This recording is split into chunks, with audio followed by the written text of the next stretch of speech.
Organometallic compounds क्या होते हैं, ये कितने टाइप्स के होते हैं, और ट्रांजिशन एलिमेंट के ऑर्गेनोमेटालिक कंपाउंड्स बनाने में शुरुआत में जो डिफिकल्टीज आई थी वो थर्मोडायनेमिक थी कि काइनेटिक, और इन कंपाउंड्स को आप कहाँ कहाँ इस्तेमाल करते हो। नमस्ते, मेरा नाम मनदीप दलाल है और इस लेक्चर में हम इन्हीं प्रश्नों के उत्तर खोजने की कोशिश करेंगे।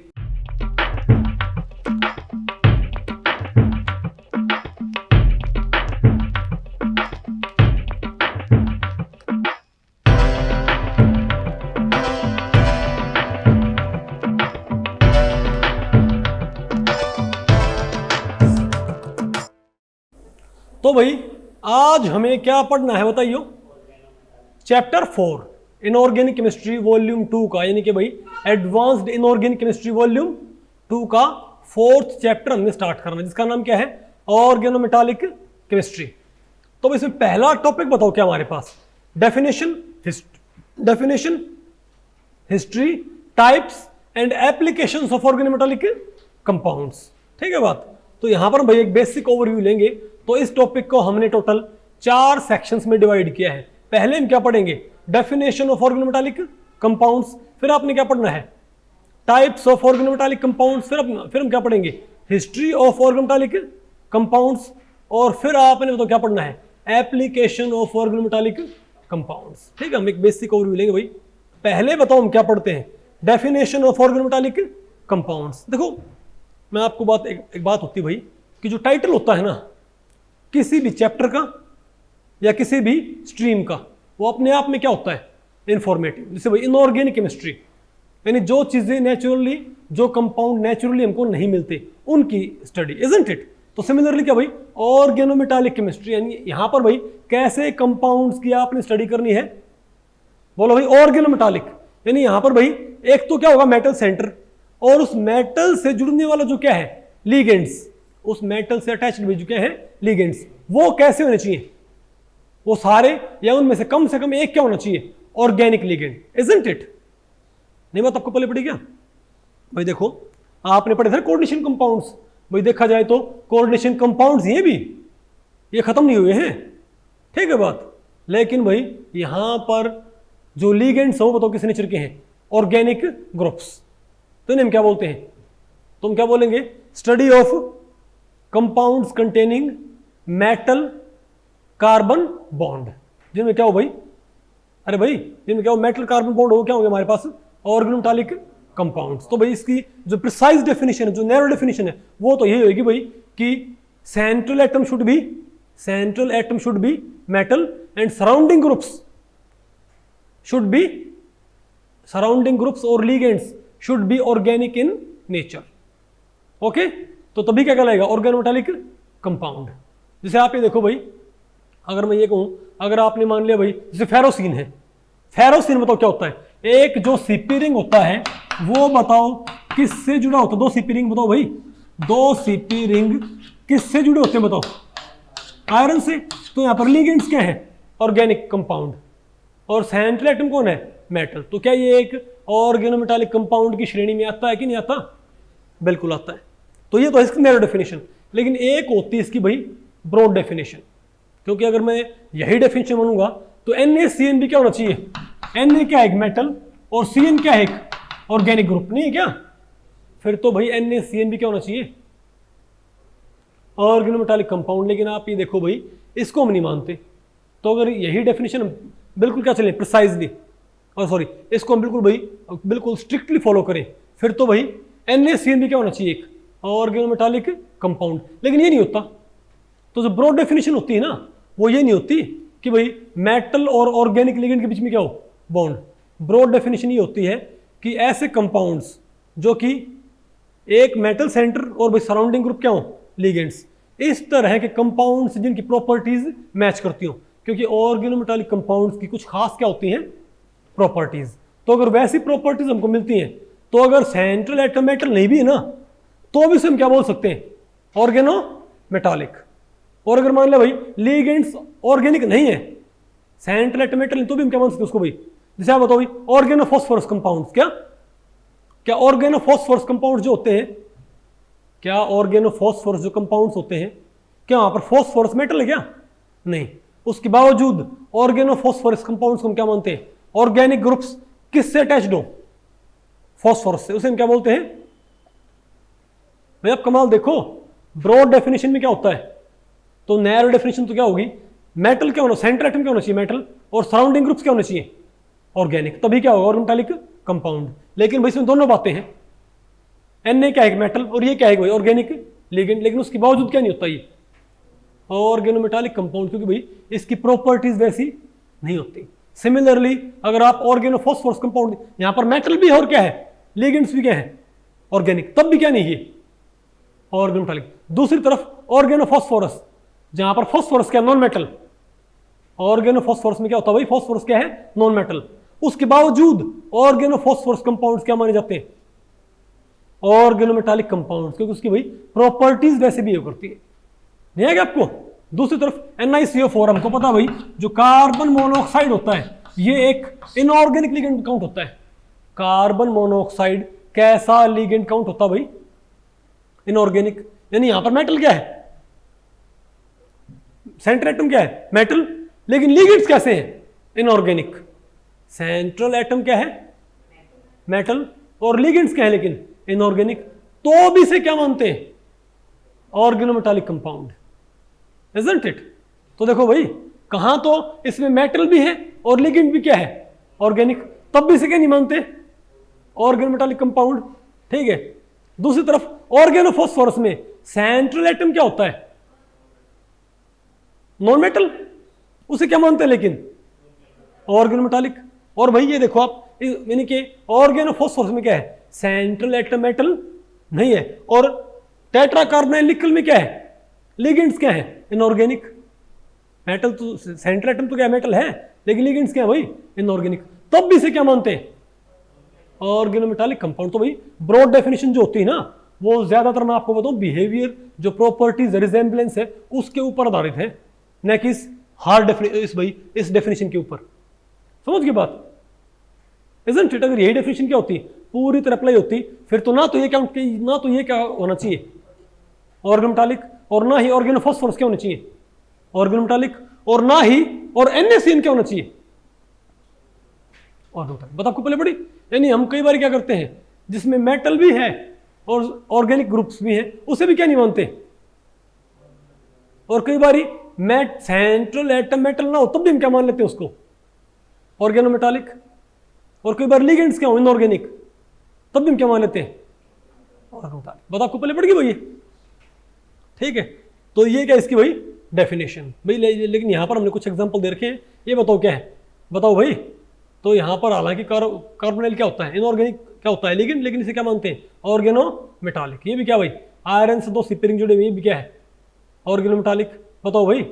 ये बताओ भाई, रुदेनियम के साथ ये जो कार्बन चेन है एल्लाइल, ये बताओ क्या हमारे पास? ऑर्गेनोमेटालिक। Isn't it? अब बताओ भाई। लेकिन मैं आपको बताऊं, अरे ये मैंने आपको बताया था भाई, इसके क्या होते हैं? एक्सेप्शन। क्या होते हैं इसके? एक्सेप्शन। भाई कई कंपाउंड्स क्या होते हैं जिनमें क्या जैसे बताओ भाई, CaC2 है, NaCN है। बताओ एक और आ गया ना बस, CaC2। बताओ CaC2 में क्या है? कैल्शियम भी और कौन है? कार्बन भी। लेकिन तब भी से क्या नहीं मानते हम? ऑर्गेनोमेटालिक। बात आपको पहले पड़ गई भाई? तो ये मेरे ख्याल से भाई एक्सेप्शन आपको मालूम पड़ गई, इजंट इट? अब आप बताओ भाई। अच्छा एक इसमें ध्यान रखियो भाई, इसमें एक होती है हैप्टिसिटी। क्या होती है? तो जो भाई हम इनको डिफाइन कर रहे हैं ना ऑर्गेनोमेटालिक कंपाउंड्स को, तो जब कोई ऑर्गेनोमेटालिक कंपाउंड बनता है तो उसमें सेंट्रल एटम से जो लिगेंड होता है वो 3-4 साइट से अटैच हो सकता है। तो जितनी साइट से अटैच होने से हम क्या बोलते हैं? हैप्टिसिटी। क्या बोलते हैं उसको? और उसको ईटा से डिफाइन करते हैं। जो सीपी रिंग है वो बताओ सेंट्रल एटम से आयरन, फेरोसिन में सीपी रिंग आयरन से कितनी साइड से बाइंड करता है? 5 साइड। उसे हम क्या बोलेंगे? ईटा 5। क्या बोलेंगे उसको भाई? ईटा 5। अगर कोई एक साइड से बाइंड करता है तो हम क्या बोलेंगे? ईटा 1 मोड। बात आपको पहले पड़ गई? इसे क्या बोलते हैं? इसकी हैप्टिसिटी। ठीक है। ये भाई अलग होती है किससे? डेंटिसिटी से। डेंटिसिटी क्या होती है? बोलो भाई। कितनी साइड से इलेक्ट्रॉन पेयर डोनेट कर, हम क्या बोलते हैं उसकी? बोलो भाई। लेकिन यहां पर कितनी साइड से बाइंड कर रहा है इलेक्ट्रॉन पेयर, वही उतने चेन ना दे रहा हो। हालांकि काफी मिलती जुलती टर्म्स होती हैं, लेकिन ध्यान रखो भाई हैप्टिसिटी क्या होती है? अलग होती है किससे? डेंटिसिटी से। ठीक है ना बात? ओके आगे आपको वही। तो यहाँ बताओ क्या दे रखा है, यहाँ पर ये बताओ क्या बना रखे हैं कुछ ईटा वन मोड वाले, ये बताओ ये क्या हमारे पास भाई, ये क्या है मेटल से क्या है ईटा वन मोड में है। ये भी बताओ क्या हमारे पास ईटा वन मोड में है। बोलो भाई यहाँ भी बताओ क्या हमारे पास, ये सी ट्रिपल बॉन्ड ओ कैसे जुड़ा हुआ इससे, ईटा वन मोड में। यहाँ बताओ क्या है ये ईटा टू मोड में। ये भी क्या बताओ हमारे पास भाई, अरे बोलो भाई ना ना ये तो क्या बोलते हैं, ये इसको सेंटर में जोड़ो इसको, ये तो होगा हमारे पास ईटा टू। ये हमारे पास क्या ईटा थ्री मोड में, इजंट इट। अरे भाई जो तीन साइड से बाइंड कर जाए उसे हम क्या बोलेंगे भाई ईटा। तो तीनों से ना बाइंड करके बीच में क्या खींचा सर्कल और यहाँ से बाइंड करवा दिया। बात आपको पहले पड़ गई, सिंपली शो करने के लिए भाई। जैसे हमारे पास का सिपिरिंग होता है, सिपिरिंग में एक सिपिरिंग ऊपर एक सिपिरिंग नीचे फेरोसिन में, और सेंटर में कौन होता है आयरन। तो कई बार क्या करते हैं सिंपली इस जो सिपिरिंग है ना उसमें क्या बनाया एक सर्कल, उससे एक लाइन ड्रॉ कर दी आयरन तक, उसे क्या बोल देते हैं भाई, अरे शो करने के लिए। ठीक है बात आपको पहले पड़ेगी ना कि हैप्टिसिटी क्या होती है, नहीं है आपको ये। ठीक है अब बताओ यहाँ बताओ क्या भाई ईटा फोर, ये बताओ क्या मारता ईटा फाइव। बेंजीन कैसे बाइंड करेगा ईटा सिक्स मोड में, ईटा सेवन मोड। आगे आपको इट्रोपाइलिमाइन। अब बताओ हम क्या पढ़ते हैं टाइप्स ऑफ ऑर्गेनोमेटालिक कंपाउंड्स। तो भाई आपको डेफिनेशन मालूम पड़ेगी कि किन कंपाउंड्स को ऑर्गेनोमेटालिक कंपाउंड्स बोलते हैं। अब हम देखते हैं डेफिनेशन सॉरी टाइप्स, ये कितने टाइप्स के होते हैं। तो मैं आपको बताऊं भाई ऑर्गेनोमेटालिक कंपाउंड्स प्राइमरली तीन टाइप के होते हैं। एक तो कौन से, जिसमें ऑर्गेनिक लिगेंड्स किससे बाइंड करते हैं, बोलो भाई मेन ग्रुप एलिमेंट से। किससे भाई, मेन ग्रुप मेटल ना बोलियो, क्यों। चलो एक एक तो कौन से हो भाई जिसमें ये किससे बाइंड करते हैं, बताओ भाई ट्रांजिशन एलिमेंट। किससे, ट्रांजिशन एलिमेंट से बाइंड कर जाए। ठीक है जो आपके 3D 4D और 5D सीरीज होते हैं ट्रांजिशन मेटल से बाइंड कर जाए। एक तो वो हो गया हमारे पास। दूसरे कौन से हो गए जिनमें सेंट्रल एटम क्या है ट्रांजिशन एलिमेंट वो क्या है लैंथेनाइड्स। क्या भाई लैंथेनाइड्स या एक्टिनाइड्स है, एक हमारे पास वो आ गए, इजंट इट। और तीसरी तरह के हमारे पास क्या है, पहले कौन से हो गए जिनमें सेंट्रल एटम क्या है, दूसरे कौन से हो गए लैंथेनाइड्स है भाई इनर ट्रांजिशन एलिमेंट्स है। और तीसरे कौन से हो गए बताओ भाई जिनमें सेंट्रल एटम ही बोलियो, मेन ग्रुप मेटल नहीं मेन ग्रुप एलिमेंट बोलो। क्यों भाई, क्योंकि फॉस्फोरस भी तो क्या फॉर्म कर सकता है ऑर्गेनोमेटालिक कंपाउंड्स। हालांकि मेटल नहीं है लेकिन तब भी उसके ऑर्गेनिक लिगेंड्स के साथ कंपाउंड्स क्या कहलाते हैं ऑर्गेनोमेटालिक कंपाउंड्स। तो भाई यहां पर ये बोलना मैटर है कि मेन ग्रुप मेटल्स नहीं, वहां पर तो आप क्या बोल दो ट्रांजिशन मेटल्स पे कॉम्प्लेक्सेस। बोलो भाई ट्रांजिशन मेटल के ऑर्गेनिक लिगेंड्स के साथ कॉम्प्लेक्सेस, लैंथेनाइड्स एक्टिनाइड्स के ऑर्गेनिक लिगेंड्स के साथ कॉम्प्लेक्स। लेकिन यहां पर आप क्या बोलो भाई मेन ग्रुप एलिमेंट्स के, क्योंकि काफी सारे मेन ग्रुप एलिमेंट्स जो कि ऑर्गेनोमेटालिक कंपाउंड्स फॉर्म करते हैं उनकी प्रॉपर्टीज उनसे रिजेंबल करती हैं, वो क्या नहीं होते मेटल्स, इजंट इट। जैसे आपके क्या है ऑर्गेनो फॉस्फोरस आ गया ना आपको ये, अरे बोलो भाई। ठीक है तो कौन से आ गए हमारे पास ट्रांजिशन मेटल वाले, बोलो भाई आ गया ना आपको मेन ग्रुप एलिमेंट। और ये बताओ क्या हमारे पास लैंथेनाइड्स एंड एक्टिनाइड्स वाले आ गए आपको ये। ठीक है अब बताओ हम क्या पढ़ते हैं हिस्ट्री ऑफ ऑर्गेनोमेटालिक कंपाउंड्स, इनका भाई हिस्टोरिकल बैकग्राउंड। ठीक है देखो मैं आपको बताऊं भाई क्या हो गया, डार्क हो गया नीचे, ओके ओके कोई बात नहीं। ठीक है तो आप ये बताओ भाई कि जो ऑर्गेनोमेटालिक कंपाउंड्स हैं, ठीक है उनके आपको पता है शुरुआत में कौन से ऑर्गेनोमेटालिक कंपाउंड्स बने थे, बताओ। शुरुआत में आपको बताऊं भाई शुरुआत में ट्रांजिशन मेटल वाले ऑर्गेनोमेटालिक कंपाउंड्स नहीं बने थे भाई। आपको पता ना बहुत सारे ऑर्गेनोमेटालिक कंपाउंड्स हमारी बॉडी में होते हैं। हीमोग्लोबिन भी क्या है एक भाई, हीमोग्लोबिन जो क्या होता है हेम ग्रुप होता है, वो भी तो क्या करता है आयरन 2 से क्या करता है बाइंड करता है। तो भाई ऑर्गेनोमेटालिक कंपाउंड्स तो एग्जिस्ट करते नेचर में भाई हमेशा से, इजंट इट। हमेशा से मतलब ये नहीं है कि भाई अर्थ हुई तब से, यहां पर भाई बात आपको पहले पड़ गई। लेकिन लेबोरेटरी में जो सिंथेसिस है वो भाई कैसे शुरू हुआ था, पहले बनाए गए थे मेन ग्रुप एलिमेंट्स के ऑर्गेनोमेटालिक कंपाउंड्स और भाई वो इजीली बन गए थे। जैसे आपका क्या है टेट्राइथाइल लेड, क्या भाई टेट्राइथाइल लेड यानी कि आप पीबी से आप बताओ क्या जोड़ दो, 3 ईटी भाई, CH2CH3। आप लेड से क्या जोड़ दो, 3 ET group, tetra ethyl lead. ठीक है, ये भाई इजीली बन जाता है। और ये नहीं, और भी बहुत सारे में एस और पी ब्लॉक के मेन ग्रुप, सॉरी अरे भाई मेन ग्रुप के ये बहुत सारे कंपाउंड बहुत इजीली तैयार हो जाते हैं ऑर्गेनोमेटालिक। दिक्कत तब आई जब इनको किसके लिए बनाया गया बताओ भाई, ट्रांजिशन मेटल्स के लिए। और आपको पता होगा ना भाई, एक बहुत पुराना ऑर्गेनोमेटालिक कंपाउंड्स कौन सा पता आपको, और ये स्टार्टिंग में बन तो गए थे भाई कई बार ये, लेकिन वो स्टेबल नहीं थे, कई बने तो उसका भाई हमको रीजन पता नहीं था।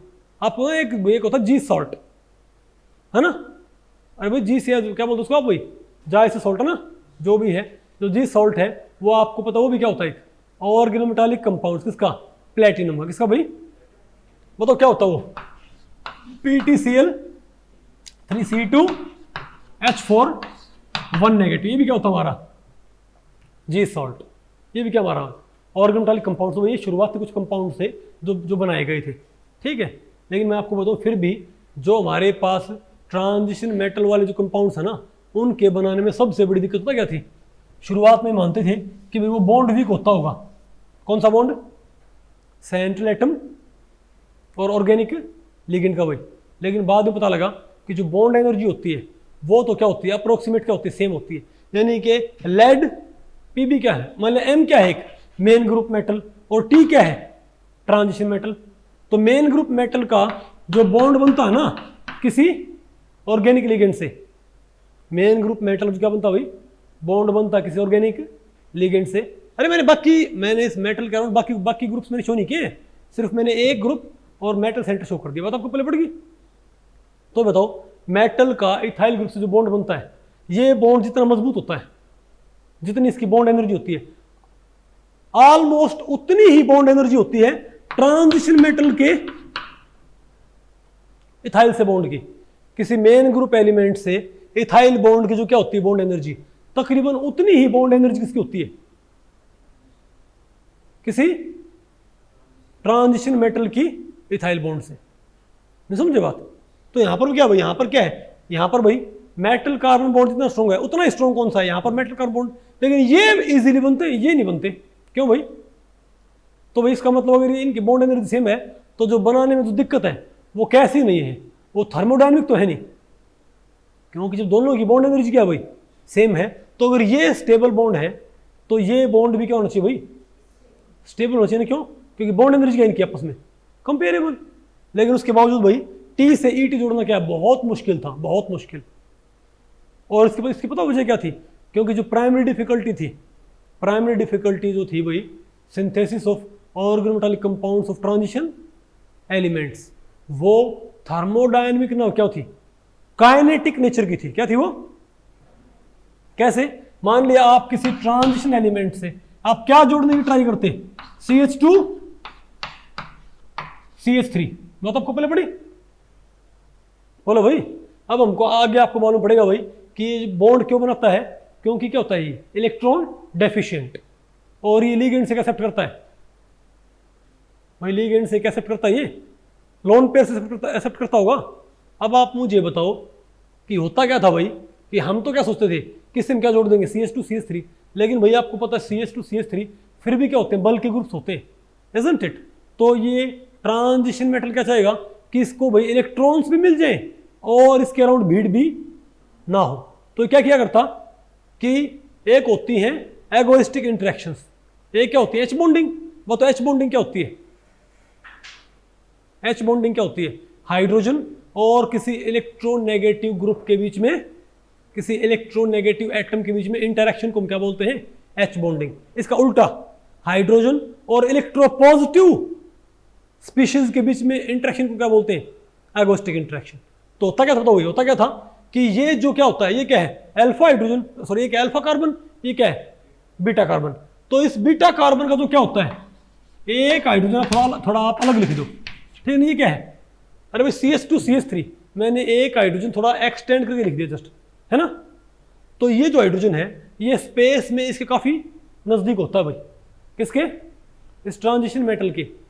तो क्या किया करता था ये, तो ये बताओ क्या करता भाई, जब इसको 2 इलेक्ट्रॉन्स चाहिए, इसको भी क्या चाहिए, 2 इलेक्ट्रॉन्स की रिक्वायरमेंट है, तो वो 2 इलेक्ट्रॉन्स तो इसको भाई हाइड्राइड भी प्रोवाइड कर देगा। कौन, हाइड्राइड, H नेगेटिव। तो इसको जरूरत क्या है भाई, इस इथाइल से बॉन्ड बनाने की, इथाइल एनायन से इसको बॉन्ड बनाने की जरूरत क्या है, ये बताओ सिंपली करेगा। तो इसमें क्या होता है, एगोइस्टिक इंटरेक्शन, और ये इसको तोड़ के बोलो भाई, और ये बॉन्ड यहां भेज दिया करता, मतलब ये T क्या करता, H को जोड़ देता और किसको भेज देता बताओ भाई, CH2 को तोड़ के अलग कर देता। नहीं समझे बात भाई। तो ये क्या है, इसको हम क्या बोलते हैं, बोलो भाई, इसको हम क्या बोलते हैं, बीटा हाइड्रोजन एलिमिनेशन।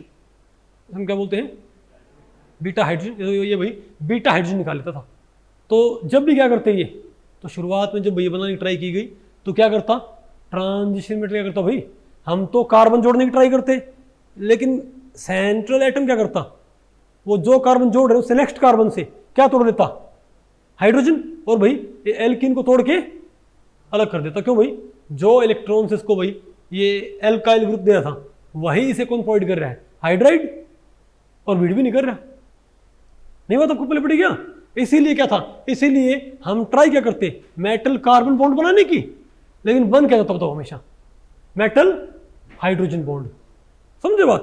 तो ये भाई एक प्राइमरी डिफिकल्टी थी, जो किस नेचर की है, काइनेटिक नेचर की। क्यों, क्योंकि भाई मेटल कार्बन बॉन्ड की बॉन्ड एनर्जी क्या थी, तकरीबन वही थी जो हमको रिक्वायर्ड है। नहीं समझे बात। तो बताओ फिर भाई इस प्रॉब्लम को कैसे दूर किया गया भाई, फिर तो यार एक तो भाई कुछ कैटालिस्ट इस्तेमाल किए गए जो ऐसा ना होने दें, जो कि बीटा हाइड्रोजन एलिमिनेशन को सप्रेस करे। ठीक है बात। दूसरा क्या था भाई, उन्होंने ऐसे लिगेंड्स यूज करना शुरू किया जिसमें बीटा हाइड्रोजन था ही नहीं। समझे बात भाई, उन्होंने ऐसे ग्रुप्स, ऐसे लिगेंड्स इस्तेमाल करने शुरू कर दिए जिनमें बीटा हाइड्रोजन अवेलेबल ही ना था। अरे भाई आप एक काम करो, यहाँ पर आप 3 क्या हैं, हाइड्रोजन, तीनों को आप किससे हटा दो, मिथाइल मिथाइल मिथाइल से, तो भाई ना रहेगा बांस, ना बजेगी बांसुरी, तो ना रहेंगे बीटा हाइड्रोजन, ना होगा beta hydrogen elimination, isn't it. अरे बोलो भाई। तो ये क्या था इसका कुछ हिस्टोरिकल बैकग्राउंड। अब हम क्या पढ़ते हैं, एप्लीकेशन ऑफ ऑर्गेनोमेटालिक कंपाउंड्स। अब हमने क्या पढ़ना है, ऑर्गेनोमेटालिक कंपाउंड्स की एप्लीकेशन, कि भाई ये कंपाउंड्स इस्तेमाल कहां कहां होते हैं। ठीक है, तो सबसे पहले हम देखते हैं, बताओ भाई, ऑर्गेनोमेटालिक कंपाउंड्स एज रिएजेंट्स। भाई ऑर्गेनिक केमिस्ट्री में आपको पता है, बोलो भाई, R2CuLi, बोलो भाई, ग्रिग्नार्ड रिएजेंट। क्या भाई ये बताओ सब क्या होते हैं हमारे पास, अरे भाई ये बताओ हमारे पास सब क्या होते हैं, क्या हमारे पास ये रिएजेंट्स नहीं होते क्या, इजंट इट। अब बताओ क्या है, ऑर्गेनोमेटालिक कंपाउंड्स एज कैटालिस्ट। देखो आपको तो बहुत सारी रिएक्शंस में ऑर्गेनोमेटालिक कंपाउंड, देखो कैटालिस्ट क्या करता है, मान लिया कोई रिएक्शन है, आपने रिएक्टेंट्स मिलाए और क्या मिल गया आपको, प्रोडक्ट। लेकिन भाई या तो वो जो प्रोडक्ट है उसका यील्ड बहुत कम है, क्या भैया, उसका यील्ड बहुत कम, मतलब बहुत कम बनता है। मोस्टली रिएक्टेंट्स क्या करते हैं, क्या बनाते हैं, बहुत सारे बाई प्रोडक्ट्स। या फिर आप ये मानो भाई कि रिएक्टेंट्स को मिलाने के बाद आपको बहुत ज़्यादा सिस्टम को हीट करना पड़ता है, यानी कोई आपको कोई ना कोई स्पेशल कंडीशन प्रोवाइड करनी पड़ती है। तो कैटालिस्ट क्या करता है, रिएक्शन को होने के लिए एक अल्टरनेट पाथ मुहैया करवाता है, जिससे रिएक्शन क्या हो जाती है, फास्ट, और वो कम उसका बैरियर हो जाएगा। अरे एक्टिवेशन एनर्जी बैरियर, समझ के बात। और कई बार होता है क्या है, कई बार तो कोई रिएक्शन होती ही कब है, जब उसमें क्या ऐड कर दिया जाए, कैटालिस्ट। ठीक है, कैटालिस्ट से क्या होता है, वो एक तो जो रिएक्शन हो क्या हो जाएंगी, रिएक्शन कंडीशन क्या हो जाएंगी, माइल्ड, जहां पर भाई रिएक्शन पूरी करवाने के लिए आपको बहुत हार्श कंडीशन की रिक्वायरमेंट थी, बहुत हाई टेम्परेचर फलाना ढिमकाना। अब आपको क्या रिक्वायर्ड है, बहुत ही मॉडरेट या लो टेम्परेचर। दूसरा जो हमारे पास के यील्ड, वो भी बढ़ जाएगा। पहले क्या था आपका, पहले भाई जो रिएक्टेंट थे, ये मानो भाई आपको क्या मिलता था, 80% यील्ड, तो 20% रिएक्टेंट कहाँ गए, वेस्ट। अब आपको क्या मिल रहा है, मान लिया नहीं, पहले आपको मिल रहा है मान लिया भाई 60% यील्ड, तो 40% रिएक्टेंट क्या गए, वेस्ट गए ना भाई। अब आपको मिल रहा है बताओ क्या, 90% यील्ड। तो क्या इससे हमको फायदा नहीं हुआ क्या? तो इससे यील्ड ही बढ़ता है कैटालिस्ट से भाई, ठीक है। इसीलिए आपको पता होगा भाई कैटालिस्ट की इंडस्ट्रीज में बहुत ज़्यादा डिमांड होती है, ठीक है बात। हो सकता है भाई कल को आप कोई बहुत ही यूनिक कैटालिस्ट आप डेवलप कर दो, ठीक है, और उसके जो राइट्स हैं आप इंडस्ट्रीज को बेच दो, ठीक है, तो हाँ उससे भाई इंसान करोड़पति अरबपति भी हो सकता है। बात आपको पहले पड़ रही भाई? अरे ऐसा हुआ है भाई, बहुत सारे जो साइंटिस्ट हैं उन्होंने भाई ऐसे मान लिया क्या बना दिया कैटालिस्ट, ठीक है, उन्होंने फिर उनके कमर्शियल राइट बेच दी, ठीक है। और आपको पता भाई इंडस्ट्रीज में अगर कोई चीज़ इस्तेमाल होती है तो उसको बहुत ज़्यादा फिर रॉयल्टी मिलती है, ठीक है। तो इसका भाई एक ये एस्पेक्ट है। तो बताओ भाई, जैसे आप ये बताओ ये वाला कैटालिस्ट बताओ किस में इस्तेमाल होता है, बताओ भाई, बोलो भाई। एल्कीन का हाइड्रोजनेशन, ये बताओ क्या है? हाइड्रोफॉर्माइलेशन। ये क्या? मिथेनॉल का, बोलो भाई, कार्बोनाइलेशन। और बताओ भाई IrCO2I2 मिथेनॉल कार्बोनाइलेशन, ये दोनों इसमें इस्तेमाल होते हैं। नहीं आएगा आपको ये? तो ये डिफरेंट टाइप्स ऑफ कैटालिस्ट क्या करते हैं? अरे भाई जो विल्किंसन कैटालिस्ट होता है क्या वो एल्कीन के हाइड्रोजनेशन में इस्तेमाल नहीं होता क्या? जिगलर-नाटा कैटालिस्ट क्या होता है? Polymerisation of alkenes. अरे भाई जो क्या करते हैं ड्यूरिंग पॉलीमराइजेशन उससे यील्ड बढ़ जाता है, इजंट इट? तो भाई दुनिया भर की इंपॉर्टेंट केमिकल रिएक्शन होती है भाई कमर्शियल, जिसमें क्या इस्तेमाल होते हैं?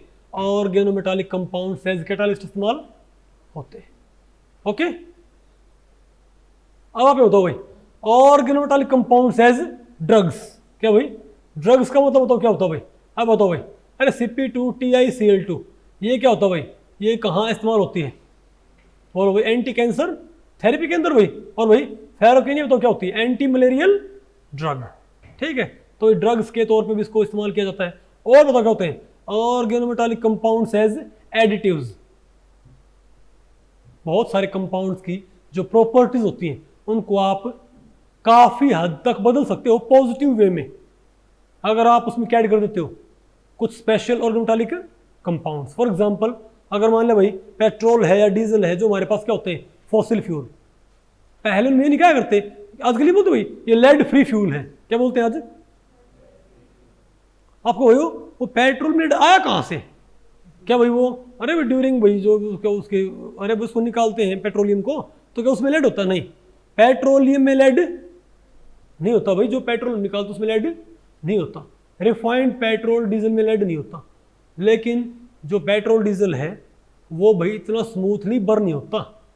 जो हमारा जो क्या होता है गैसोलीन, वो इतना स्मूथली बर्न नहीं होता भाई। उसमें क्या होता है? उसमें काफ़ी क्या होता है, काफ़ी उसमें क्या रह जाता है अनजले कार्बन कण, यानी कि भाई काफ़ी सारा क्या होता है अनबर्नड क्या हो जाएगा हमारा कार्बन से, स्मोक काफ़ी होता है भाई। लेकिन उसके कंबशन को स्मूथ कर दे, स्लो कर दे, वो क्या होता है? उसको हम क्या बोलते हैं? Anti knocking agents. क्या बोलते हैं उनको? Anti knocking agents. तो भाई एंटी नॉकिंग एजेंट्स के तौर पे इस्तेमाल होया करता टेट्राइथाइल लेड PbEt3। क्या? PbEt3 एंटी नॉकिंग एजेंट के तौर पे इस्तेमाल होता था, जिस वजह से बताओ क्या करता फिर? बोलो भाई। तो वो उसके कंबशन को स्मूथ तो कर देता भाई, बोलो भाई, और उससे जो धुआं है वो बहुत क्या हो जाता है, क्या हो जाता है कम। लेकिन भाई फिर उससे PbO2 बनता है। उससे क्या बनता है भाई? क्योंकि आपने लेड जानबूझ के मिलाया है उसके अंदर, टेट्राइथाइल लेड भाई, उससे फिर एक हार्मफुल कंपाउंड बनता है tetraethyl sorry Pb lead oxide बनता है। और लेड ऑक्साइड इंसानों के लिए क्या होता है? खतरनाक। तो शुरुआत में एंटी नॉकिंग एजेंट के तौर पे किसको मिलाया करते? टेट्राइथाइल लेड को। लेकिन क्योंकि भाई ये इंसानों के लिए जो हार्मफुल केमिकल है एनवायरनमेंट के लिए PbO2 उसकी फॉर्मेशन करता है ड्यूरिंग कंबशन, और उससे फिर हमको भी नुकसान होता है। इसीलिए बाद में गवर्नमेंट्स ने लेड को बैन कर दिया कि भाई आप एंटी नॉकिंग एजेंट के तौर पे इसमें कुछ और मिलाओ, इसमें भाई आप टेट्राइथाइल लेड ना मिलाओ। उसके बाद काफ़ी सारे दूसरे हमारे पास क्या होते हैं एंटी नॉकिंग एजेंट्स, उनमें एक क्या होता है आयरन पेंटाकार्बोनाइल FeCO5 भी क्या होता है भाई, ये भी क्या होता है हमारा एक एंटी नॉकिंग एजेंट भाई। और फेरोसिन भी क्या होता है एक एंटी नॉकिंग एजेंट, ठीक है। इसके अलावा आपको बताऊं भाई एक हमारे पास होता है methyl cyclopentadienyl manganese tricarbonyl, I think ये भाई एक और भी क्या होता है ये अरे बोलो भाई, ठीक है। फेरोसिन है, टेट्राथैलेड है, MMT, हाँ ये रहता हो क्या, ये तो कहता है MMT, क्या बोलते हैं इसको, MMT, methyl cyclopentadienyl manganese try carbonyl. बात आपको पहले पड़ी भाई। तो ये सब क्या है, तो ये बाकी एंटी नॉकिंग एजेंट्स बताओ क्या होते हैं। तो भाई ये क्या है हमारे पास, मिथाइल साइक्लोपेंटाडाइनाइल फलाना ढिमकाना, आ गया ना ये। अरे बोलो भाई, ठीक है। तो लेड को फिर तो क्या करें, अरे भाई, अरे मैं बार बार क्या होता, टेट्राइथाइल, और मैं 3 थाइल जोड़ दिया था। अरे 4 आपने क्या जोड़नी भाई, टेट्राइथाइल लेड, ठीक है। अब ET में नहीं आया आपको भाई, अरे मैं PbET3 बोल दिया बार बार भाई, कोई 4 जोड़ने हैं आपने, मैं बोल टेट्रा इथाइल, क्या ट्राइथाइलेट नहीं, क्या टेट्रा इथाइल। बात आपको पहले पड़ गई भाई। तो फिर क्या हुआ हमारे पास ये, तो ये सब क्या बताओ हमारे पास, बोलो इसको भाई, इसको टेल भी बोलते हैं, टेल, उसको और किसको बोलते हैं, टेल ईट होते हैं टेल, ठीक है, कोई बात नहीं आपको भाई, ठीक है। अब बताओ भाई, तो इनके आपको यूज आपको मालूम पड़ गए, क्या आपको इनके यूज आपको मालूम पड़ गए भाई। ये तो मैंने कुछ आपको कुछ बेसिक आपको क्या बताए हैं यूजेस, ठीक है। उसके अलावा मैं आपको बताऊं भाई, ऑर्गेनोमेटालिक कंपाउंड्स के दुनिया भर के यूज है। आजकल इसके बेसिस पे नहीं है, एक आर्टिफिशियल लीव बना रहे हैं, क्या आर्टिफिशियल लीव, उससे तो क्या करेंगे, उससे जो सनलाइट होगी ना, उससे भाई जो, अरे सनलाइट से क्या बनाना, इलेक्ट्रिसिटी डायरेक्ट, बिना किसी सोलर पैनल के, उसके ऊपर काम चल रहा है भाई, किन को इस्तेमाल करके, बोलो भाई, ऑर्गेनोमेटालिक कंपाउंड्स को यूज करके। और उसके अलावा भाई मैं आपको बताऊं, जो कारों में क्या होते हैं आपको पता है, गाड़ियों का जो साइलेंसर होता है उसमें क्या होते हैं, उसमें रोडियम के कॉम्प्लेक्सेस इस्तेमाल होते हैं, पता आपको इस चीज़ का, गाड़ियों के जो क्या होते हैं साइलेंसर, उसमें रोडियम के कॉम्प्लेक्सेस इस्तेमाल होते हैं, ऑर्गेनोमेटालिक कॉम्प्लेक्सेस, जो क्या करते हैं, जो भाई जो हार्मफुल केमिकल होते हैं धुएं के अंदर भाई, उनको लेस हार्मफुल केमिकल में कन्वर्ट कर दो। और भाई आपको पता है रोडियम काफ़ी महंगा होता है, इसीलिए भाई आपको पता हो USA वगैरह में नहीं है, अगर मान लिया कोई किसी गाड़ी ना चुरा पाए ना, ठीक है, तो ये गाड़ी रखते हो खुद चोर भाई, समझ के बात, और जो गाड़ी उसका साइलेंसर से बांधा और साइलेंसर तोड़ देंगे। बात आपको पहले पड़ी, तो वहाँ पर नहीं है जो गाड़ी का जो क्या है साइलेंसर, उसको तोड़ देते हैं, ठीक है। बात आपको पहले पड़ी, ओके। और मैं आपको बताऊं भाई, जो हमारे पास क्या होती है हाइड्रोजन इकोनॉमी, क्या ऐसे कई ऑर्गेनोमेटालिक कैटालिस्ट के ऊपर काम चल रहा है, जिससे क्या करेंगे बताओ भाई, जिससे क्या जनरेट करेंगे हाइड्रोजन, कि सनलाइट गिरे पानी के ऊपर, भाई पानी के ऊपर क्या गिरे सनलाइट, और सनलाइट से सीधे क्या बन जाए बताओ भाई, डाई हाइड्रोजन।